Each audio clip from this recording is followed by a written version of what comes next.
Hello students, today we going on unit surface chemistry part number 15 और आज की class में एप्लीकेशंस ऑफ कोलाइड्स का स्टडी करेंगे। कोलाइडों के क्या क्या महत्वपूर्ण उपयोग हैं उनके बारे में डिस्कशन करेंगे। So we discussed about the applications of colloids point by point. First is foodstuffs and medicines. खाद्य पदार्थ तथा औषधियों के रूप में इनके फॉर्मेशन के लिए colloids are most important. In food sector you know that various type of food materials like as a bread, butter and some etc dairy products are found in colloidal state, so they are used as a food material. तो खाद्य पदार्थों के रूप में भी ऐसे उत्पादों का बहुत ही महत्वपूर्ण रोल है, कोलाइडियल फॉर्म में इनका उपयोग करते हैं। In second sector medicine, various type of antibiotics medicine like as a penicillin, like as a streptomycin are used in colloidal form. तो महत्वपूर्ण एंटीबायोटिक औषधियों के निर्माण हेतु इन कोलाइडी विलेनों का प्रयोग किया जाता है। चूंकि कोलाइडी औषधियां बहुत ही प्रभावकारी होती हैं और ये शरीर के विभिन्न भागों में आसानी से अब्जॉर्ब हो जाती हैं, तो यही कारण है कि काफी अधिक संख्या में भी औषधियों को कोलाइडियल फॉर्म में उपयोग किया जाता है। हाँ, बेसिकली जो आपके कॉड लीवर्स आयल हैं, हेलिवेट लीवर आयल्स हैं और इमल्सन है, यानी पायस हैं, इस रूप में इन कोलाइडियल सॉल्यूशंस का बहुत अधिक उपयोग किया जाता है।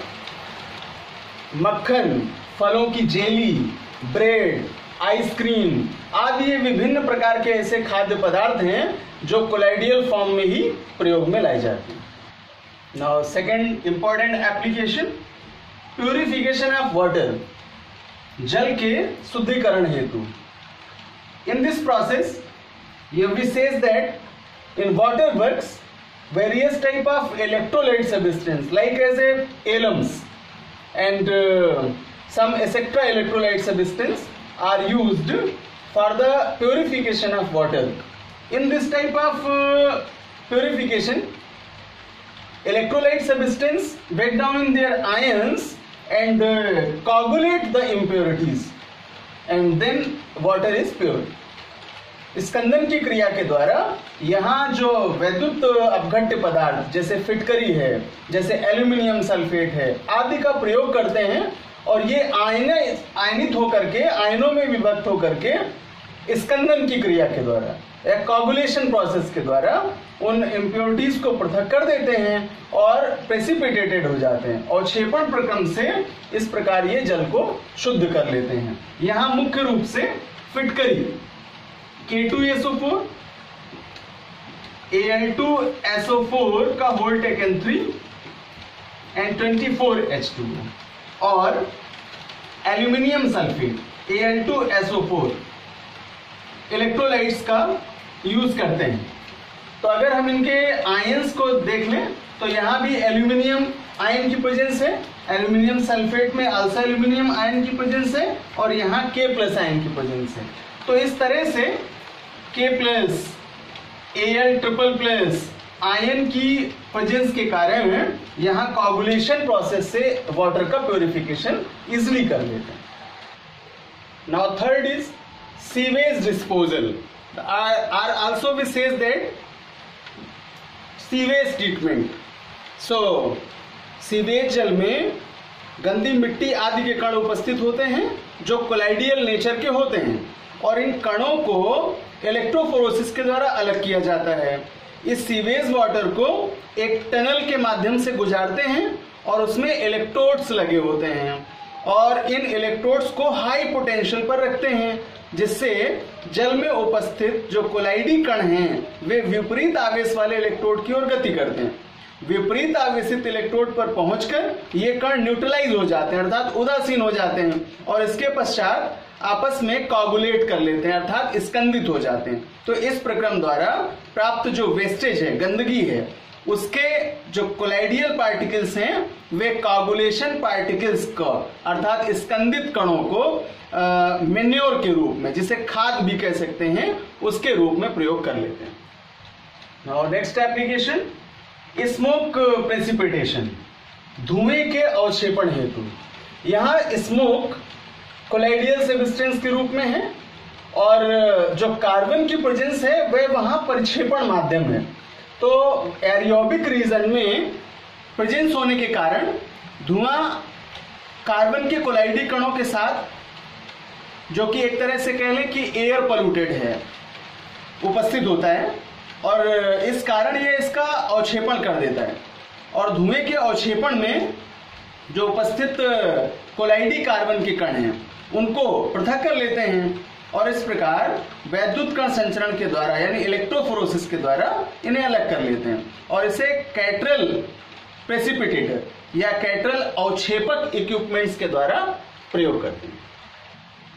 Now next application is artificial rain, अप्राकृतिक वर्षा। इंपॉर्टेंट केस है ये कि नेचुरल रेन तो एल्डोलेशन से है, बादलों के एल्डोलेशन से प्राकृतिक वर्षा होती है, लेकिन कुछ सब्सटेंस हैं जिनका केमिकली यूज करके आर्टिफिशियल रेन को यूज करते हैं उन सेक्टर्स में जहां पर रेन की कमी है। तो इसका कॉन्सेप्ट कोलाइडियल सॉल्यूशन के बेस पर ही मैकेनिज्म इसका फॉलो करते हैं। इस प्रोसेस में होता यह है कि यहाँ बादल एक प्रकार का जो सिस्टम बनाते हैं वो कोलाइडियल फॉर्मेशन सिस्टम कहलाता है। तो हम कह सकते हैं कि बादल एक कोलाइडी तंत्र है। इसमें जलवाष्प और धूल के कण मिक्स होते हैं और क्लाउड्स में जो वाटर के मॉलिक्यूल्स की प्रेजेंस है वो आवेश युक्त हैं। तो क्लाउड्स में उपस्थित जो आवेश हैं उनको उदासीन करके वर्षा कराई जा सकती है। तो इसी प्रकार की वर्षा को अप्राकृतिक वर्षा कहते हैं। इस वर्षा को कराने के लिए बादलों पर विपरीत आवेशित कोलाइडी धूल या रेत के कणों का स्प्रे कराते हैं, जिससे जल के कणों पर उपस्थित आवेश नष्ट हो जाता है तथा जल की छोटी छोटी बूंदें परस्पर स्कंदित होकर के वर्षा के रूप में गिरती हैं। लेकिन कई बार यह प्रक्रम हानिकारक भी है, क्योंकि नेचुरल रेन एक नॉर्मल प्रोसेस से होने वाला प्रोसेस है, जबकि इस कोलाइडियल सब्सटेंस के आधार पर यह आर्टिफिशियल रेन कराने पर unlimited quantity, gallon quantity of water का खतरा रहता है। अभी हाल ही में कुछ वर्षों पहले चाइना कंट्री ने ऐसा किया था और वह आर्टिफिशियल रेन इतनी डेंजरेबल हुई कि वहां रेन के कारण बहुत सारे विलेज उस बारिश में डूब गए, बह गए और बहुत सारी जनधन की हानि हुई। तो कई बार ये नुकसानदेह भी है, लेकिन अगर लिमिट में इसका यूज किया जाए उन सेक्टर्स में जहां पर वाकई में रेन की कमी है तो वहां कुछ ये बेनिफिशियल हो सकती है। Now next point is rubber industry. Rubber उद्योग में भी इन कोलाइडियल सब्सटेंस का बहुत ही महत्वपूर्ण उपयोग है। एक्चुअली में रबर के प्लांट से जो प्राप्त होने वाला लेटेक्स है वह पायस है, इमल्शन है और इसमें ऋणावेशित रबर के कण जल में परिक्षिप्त होते हैं। लेटेक्स से रबर प्राप्त करने के लिए इसे बॉईल करते हैं अर्थात उबालते हैं और जिससे रबर के जो कण हैं वे कोगुलेट हो जाते हैं, स्कंदित हो जाते हैं और इस प्रकार इन कोगुलेटरी कणों को प्राकृतिक रबर या नेचुरल रबर कहते हैं। किसी वस्तु पर रबर चढ़ाने के लिए रबर प्लेटिंग प्रोसेस का उपयोग करते हैं और इसमें वस्तु को एनोड बना लेते हैं और लेटेक्स के माध्यम से इलेक्ट्रिक पास आउट की जाती है, जिससे रबर के जो ऋणावेशित पार्टिकल्स हैं वे अनावेशित होकर यानी डिस्चार्ज होकर के या उदासीन होकर के वस्तु पर परत के रूप में जमा हो जाते हैं। तो एक तरह से कह लें कि जो रबर इंडस्ट्री है वहां पर रबर की कोडिंग करने के लिए इन कोलाइडियल सॉल्यूशंस का बहुत ही महत्वपूर्ण उपयोग है। Now next application is in leather tending. In leather industry leather की टेनिंग करने का प्रोसेस इन कोलाइडियल सब्सटेंस के द्वारा ही पूर्ण किया जाता है। इस ट्रेनिंग प्रोसेस में जितने भी स्टेप्स हैं, क्लीनिंग करना, उसका कलर पिगमेंटेशन करना, टेनिंग करना, फाइनली उस लेदर को तैयार करना, तो इस सब के लिए यहां कोलाइडियल सब्सटेंस अति आवश्यक है। चमड़ा या लेदर कंप्लीट करने के लिए लेदर के जो पॉजिटिव कोलाइड्स पार्ट हैं, धनावेशित कोलाइडी कण हैं, उनको टैनिंग पदार्थ के साथ में नेगेटिव पार्टिकल्स के साथ कोगुलेट कराते हैं, स्कंदित कराते हैं, और इसी प्रक्रिया को टेनिंग कहते हैं। टेनिंग में एल्यूमिनियम तथा क्रोमियम के यौगिक Al एंड Cr, ये दो ऐसे एलिमेंट्स हैं जिनका उपयोग टेनिंग प्रोसेस के लिए सर्वाधिक मात्रा में किया जाता है। तो इन पदार्थों का उपयोग कर लेते हैं। टैनिंग पदार्थों के विलयन में जब इन्हें डुबाते हैं तो जो लेदर है उसके पोर्स यानी छिद्र, उनमें ये ऋणावेशित टैनिन पदार्थ के कण कोगुलेट कर जाते हैं, स्कंदित हो जाते हैं, और इससे क्या होता है, इससे जो लेदर है वह बहुत ही हार्ड हो जाता है, सख्त हो जाता है, और इस प्रकार उस लेदर को फाइनली तैयार कर लिया जाता है। Now next application, cleansing action of soap, साबुन की प्रक्षालन क्रिया हेतु। तो अगर यहां हम बात करें साबुन की स्वच्छीकारक क्रिया, तो वो मिसल फॉर्मेशन पर डिपेंड है, और सोपोनिफिकेशन प्रोसेस से बने हुए सोप का इस्तेमाल वाटर के साथ में क्लॉथ की इंप्योरिटीज को हटाने के लिए किया जाता है। कपड़ों की इस इंप्योरिटी को हटाने की प्रोसेस को ही क्लींजिंग एक्शन ऑफ सोप कहते हैं, या साबुन की प्रक्षालन क्रिया कहते हैं। वास्तव में जो साबुन का विलयन है वह कोलाइडी नेचर का होता है। हम लोग जानते हैं कि जो वाटर है उसमें घुलनशील पायस यानी इमल्शन बनाने के कारण यह कपड़ों से जो ऑयली सब्सटेंस है, ऑयल है या इंप्योरिटीज है, गंदगी है, उनको उस कपड़े से अलग कर देता है। तो उस इंप्योरिटी का उस कपड़े से हटना या अलग होना ही प्रक्षालन क्रिया या क्लींजिंग एक्शन ऑफ सोप कहलाती है। Most important next application named formation of delta. Delta का बनना, और ये कोगुलेशन प्रोसेस का बहुत अच्छा एग्जांपल है। मोस्टली जो रिवर्स हैं वे आकर के सी रीजन में मिलती हैं, तो कई बार वे सरफेस जहां पर ये रिवर्स आकर के उस सी रीजन में मिलती हैं, वहां पर इन ऐसे एरियाज का फॉर्मेशन हो जाता है जो ट्रायंगल शेप में दिखाई देते हैं, इस आकार में दिखाई देते हैं। तो इन्हें नदियों का मुहाना कहते हैं, और इनमें ही उपस्थित जो धूल मिट्टी के रेत के कण हैं उनमें से चार्ज पार्टिकल्स के रूप में आयनाइज्ड हो जाते हैं और इस एरिया में प्रेसिपिटेटेड हो जाते हैं, अवक्षेपित हो जाते हैं। तो इनका प्रेसिपिटेटेड होना या धूल मिट्टी के कणों का इस एरिया में बैठना, अवक्षेपित हो जाना, फॉर्मेशन ऑफ डेल्टा कहलाता है। और यह प्रोसेस कोगुलेशन थ्योरम पर डिपेंड है, यानी स्कंदन की क्रिया के द्वारा इस जल में उपस्थित धूल मिट्टी के कोलाइडियल पार्टिकल्स का प्रेसिपिटेशन होना, अवक्षेपण होना, डेल्टा फॉर्मेशन कहलाता है। जब कोई नदी समुद्र में मिलती है तो समुद्र में नदी के मिलने के स्थान पर रेत और मिट्टी के विशाल भंडार एकत्रित हो जाते हैं और इसे ही डेल्टा कहते हैं। नदी के जल में मिट्टी तथा रेत के कोलाइडी कण रहते हैं जो ऋण आवेश युक्त होते हैं।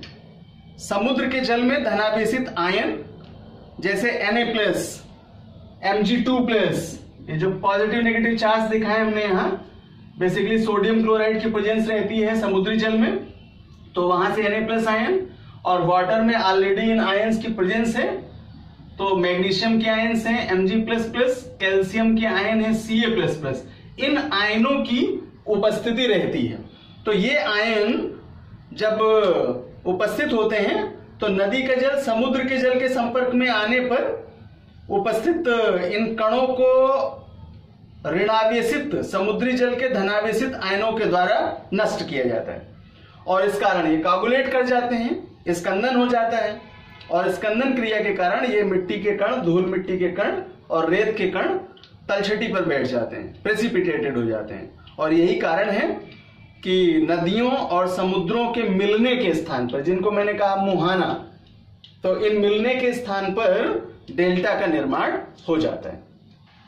Now next application, blue colour of sky, आकाश का नीला रंग। वास्तव में पृथ्वी के चारों ओर का रिक्त स्थान स्पेस या आकाश कहलाता है।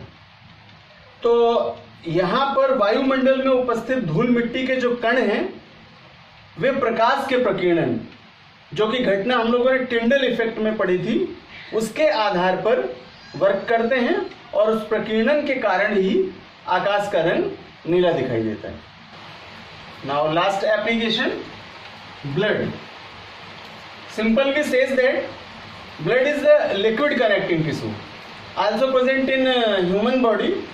Its form is like as a colloidal. In it, 3 parts are present: plasma, platelets, and blood corpuscles. तो यहाँ इस ब्लड में अगर हम एलिमेंट्स की प्रेजेंस देख लें तो मोस्टली आयरन, Fe, चूंकि ब्लड में हीमोग्लोबिन पिगमेंट्स की प्रेजेंस होती है जिसमें आयरन या Fe की उपस्थिति है। ब्लड में विभिन्न पदार्थों का कोलाइडियल विलयन उपस्थित होता है।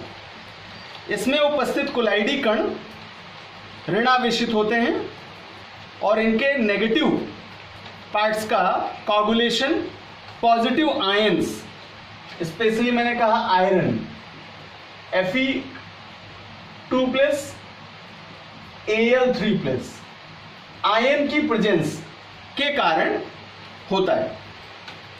शरीर के किसी भी स्थान पर चोट लगने पर फेरिक क्लोराइड यानी FeCl3 या एलम्स का यूज किया जाए, फिटकरी का K2SO4 Al2SO4 का होल टेकन 3, इन सब्सटेंस का अगर यूज किया जाए तो रुधिर का बहना रुक जाता है, यानी ब्लड क्लॉट किया जा सकता है, क्योंकि FeCl3 या फिटकरी एलम्स में उपस्थित Fe2+ एंड Al3+ आयंस के कारण ब्लड में उपस्थित जो ऋणावेशित कोलाइडी कण हैं उनका स्कंदन हो जाता है, अर्थात कोगुलेशन हो जाता है, और जिसके कारण ब्लड क्लॉट हो जाता है। कोगुलेशन के प्रोसेस में हम लोगों ने यहाँ की कुछ एप्लीकेशंस पढ़ी थी, जैसे डेल्टा फॉर्मेशन वाली, वाटर के प्यूरिफिकेशन वाली, और साथ ही साथ ब्लड की क्लॉटिंग वाली, यानी रुधिर के जमने की प्रक्रिया को। तो इन सभी प्रक्रमों में कोलाइडी विलयन बहुत ही महत्वपूर्ण है। तो आज के असाइनमेंट में एप्लीकेशंस को ही राइट करना है, और ये गिवन जितने भी एप्लीकेशंस हैं ये अपने आप में 60 क्वेश्चंस के रूप में भी पूछे जाते हैं। तो question, right the applications of colloids.